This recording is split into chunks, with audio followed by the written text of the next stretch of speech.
19세기 후반, 당시 유명한 반원과 같은 기업가들은 서로 앞다투어 세상에서 매우 특이한 생김새나 외모를 가진 사람들을 모았습니다. 그 이유는 바로 호기심 많은 대중들의 호주머니에서 돈을 빼내기 위해 장애를 가진 이들을 이용해 서커스 명소로서 큰 인기를 얻기 위한 것이었습니다. 그러한 광적인 쇼에 전시된 개인의 고통은 말할 것도 없을 것이지만 그들에 대한 형편없는 대우 또한 당시에는 종종 무시되곤 했습니다. 그런 사람 중 한 명으로 알려진 소녀가 있었는데 그녀는 바로 엘라 하퍼였습니다. 그녀는 무릎이 낙타나 동물의 다리처럼 뒤로 구부러지는 선천적인 희귀 질환을 가지고 태어났습니다. 따라서 그녀는 손과 다리를 사용하여 네 발로 걷곤 했던 것이었죠. 이러한 그녀의 신체적 질환으로 인해 그녀는 매우 유명하게 되었지만 그것이 이야기의 전부는 아닙니다. 그녀는 1870년 1월 5일 핸더스빌에서 윌리엄 하퍼의 딸로 태어났습니다. 또한 그녀에게는 에버렛이라는 쌍둥이 형제도 있었습니다. 그러나 생후 3개월 만에 쌍둥이 형제는 세상을 떠나고 말았지만 엘라의 부모에게는 셀리, 윌리, 그리고 제시라는 세 자녀가 더 있었습니다. 그녀의 아버지는 당시 농부이자 제법 이름이 있던 축산가였습니다. 기록에 따르면 엘라 하퍼는 그녀가 1882년 10월에 자신의 학자금을 마련하기 위해 스스로 서커스에서 일을 시작했으며 당시 그녀는 불과 12살이었습니다. 처음에 그녀는 주변 지역에서 서커스를 통한 쇼를 했으나 점차 시간이 흐르면서 나중에는 여러 주들을 여행하며 일을 하기 시작했습니다. 그녀의 특이한 외모로 인해서 얼마 지나지 않아 그녀는 사람들의 큰 관심을 끌고 주목을 받기 시작했습니다. 그리고 대중은 엘라 하퍼의 상태에 대한 궁금증으로 인해서 매우 큰 관심을 보였던 것이었습니다. 그러다가 그녀의 특이한 모습으로 인해 얼마 지나지 않아 더 큰 쇼에 참가하게 되었습니다. 당시 매우 유명한 쇼맨이었던 해리스는 그녀를 보고는 1886년에 그녀를 니콜 플레이 서커스 일원으로 초대했습니다. 이 쇼에서 엘라는 낙타와 동행하는 모습을 보였으며 이것은 관객들이 그녀와 함께 나타난 실제 낙타의 구부린 무릎과 비교할 수 있도록 했던 것이었습니다. 낙타와 비교하기 위한 무대 위의 소품으로 그녀를 매우 효과적으로 활용했던 것이었습니다. 이미 소문을 듣고 그녀를 보러 온 서커스의 관객들이었음에도 불구하고 그녀의 실제 모습에 많은 이들이 상당히 놀랐으며 그 유명세는 더욱 커지게 되었습니다. 그때부터 그녀는 낙타 소녀라는 별명을 얻었고 반은 인간, 반은 낙타로 간주되면서 세상에 그녀의 이름을 알리게 되었던 것이죠. 이런 이상한 모습의 소녀라는 이름은 새로운 팬들을 끌어모았고 사람들은 그녀의 공연에 마치 개떼처럼 모여들었습니다. 그리고 그녀는 여러 광고 포스터에 등장하기 시작했습니다.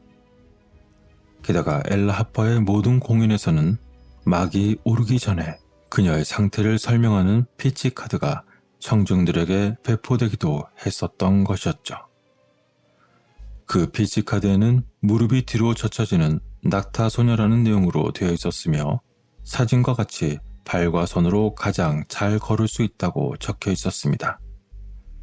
그 카드에는 그녀가 지난 4년 동안 광범위하게 순회 공연을 하였지만 그녀가 학업을 계속하고 싶었고 아직 그녀를 볼 수 있는 기회가 있을 때 보려는 청중들이 몹시 많았기에 1886년까지만 그녀를 볼 수 있고 서커스를 그만둘 예정이었다고 명시되어 있었습니다.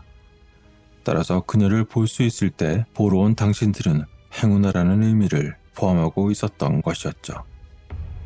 그녀는 당시에 주당 $200의 급여를 받을 수 있었고 그 돈으로 자신의 학자금을 마련할 수 있었습니다. 오늘날의 돈으로 환산한다면 그 금액은 주당 $5,000에 달할 것입니다. 지금도 매우 상당한 금액이지만 당시에는 정말 큰 돈이었습니다. 그렇게 시간을 흘러 1886년 말경 16세가 된 엘라 하퍼는 교육을 받기 위해 서커스를 그만두기로 결정했습니다. 그렇게 겨우 세간의 이목에서 사라지기 위해 은퇴한 그녀는 그 이후에 매우 사적인 삶을 살았던 것으로 알려져 있습니다. 그렇게 몇 년 동안 엘라 하퍼에 대한 정보는 사람들에게 거의 알려지지 않은 채 지나갔습니다. 그런데 그녀는 어느 날 은퇴하여 갑자기 사라진 것처럼 다시 갑자기 사람들 사이에 나타났습니다. 그리고 그녀는 자신이 원래 살던 곳으로 돌아와 어머니와 조카 중 한 명과 함께 그곳에서 살았던 것이죠. 그리고 그녀는 그곳에 사는 동안 학교 교사이자 가게에서 장부를 관리하던 로버트 세이블리와 사랑에 빠졌습니다. 민사 기록에 따르면 엘라는 1905년 로버트와 결혼했으며 당시 그녀의 나이는 35살이었습니다. 그리고 그렇게 사랑하던 사람과 결혼하고 1년 후 두 사람 사이에는 딸아이가 태어났습니다. 그들은 그 딸의 이름을 메이블 세이블리라고 지었습니다. 하지만 이들 부부는 딸을 생후 6개월 만에 잃어버리는 비극적인 사건을 겪고 말았습니다. 그리고 몇 년 후 엘라 하퍼와 그녀의 남편 로버트는 썸너 카운티 근처에 있는 데이비슨 카운티로 다시 이사했습니다. 그리고 그곳에서 그들은 이사한 집에 엘라의 어머니를 위한 공간을 마련했고 세 사람은 함께 살았습니다. 한 번 딸을 이룬 후 엘라 하퍼와 그녀의 남편은 다시 아이를 가지려고 했지만 계속 임신에 실패했습니다. 그래서 그들은 1918년에 지역 보호소에서 한 명의 여자아이를 입양하기로 결정했습니다.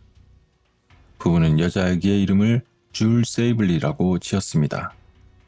그러나 그녀도 어쩐 일인지 그만 생후 3개월 만에 또다시 사망하고 말았습니다.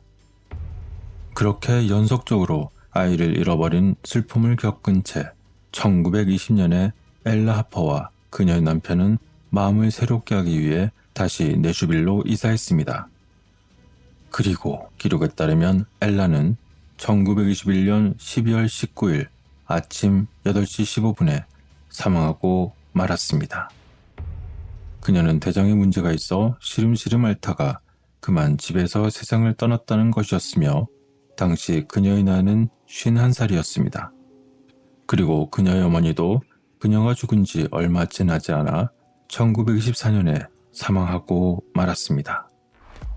이처럼 모든 가족들 중 자신의 쌍둥이 형제를 비롯해 아빠가 돌아가신 지 5년 후에 오빠가 사망하고 자신의 딸은 6개월 만에 그리고 입양한 딸도 3개월 만에 사망하였으며 자신이 죽고 난 후 어머니는 3년 만에 사망하는 등 가족들이 대부분 단명하는 일들이 왠지 모르게 일어났던 것입니다. 이처럼 알 수 없는 운명의 장난처럼 단명했던 그녀의 가족들이지만 그들은 다시 함께 모였습니다. 엘라 하퍼는 사망 후 내슈빌의 스프링힐 묘지에 묻혔는데 일부 소식통에 따르면 그녀는 과거 잃어버린 자신의 자녀 옆에 묻혔습니다.